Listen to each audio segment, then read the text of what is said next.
A Escola Infantil de Vilagarcía de Arousa convertida nun museo. A rapazada viviu hoxe unha colorida xornada de entroido na que os nenos e nenas convertéronse en cadros. Os máis pequenos pasaron en grande presumindo das súas obras de arte feitas con a axuda das súas familias. Eles escolleron as obras que máis lles gustaban e fixéronos na casa con seus familias, con seus pais e nais.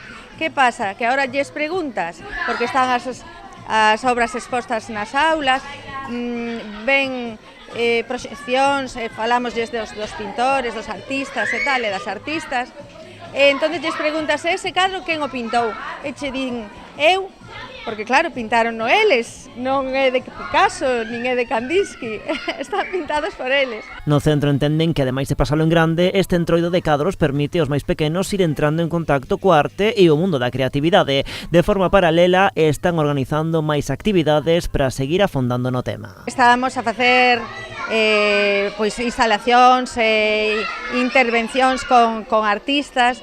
O luns tivemos unha que fixemos unhas cabazas de Yayoi Kusama, o venres ven Olaya Buceta para facer unha intervención a homenaxe a Pollock, a Jackson Pollock.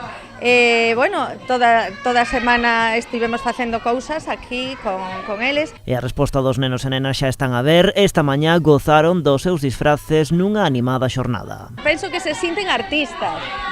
A min, vamos, porque os levan feitos por eles, sabes? Non é que levan unha imaxe, sino que levan un traballo que fixeron eles, non? Entón, son como pequenos artistas, que eso de que se trata, de que valoren a arte, de que tamén sintan que poden ser artistas, porque o son, todos levamos un artista dentro, non? Logo de bailar un pouco no patio do cole, organizaron un desfile pola contorna do centro para presumir de disfraces diante de algunhas familias que se achegaron ata alí. Ademais, o entroido vai continuar aquí nesta Escola Infantil Vilagarcía durante os vindeiros días. Por exemplo, a semana que ven toca unha xornada de zapatos cambiados e outra na que hai que vir con pixama. Ademais, como manda a tradición, tamén aquí van facer o seu particular enterro da sardiña.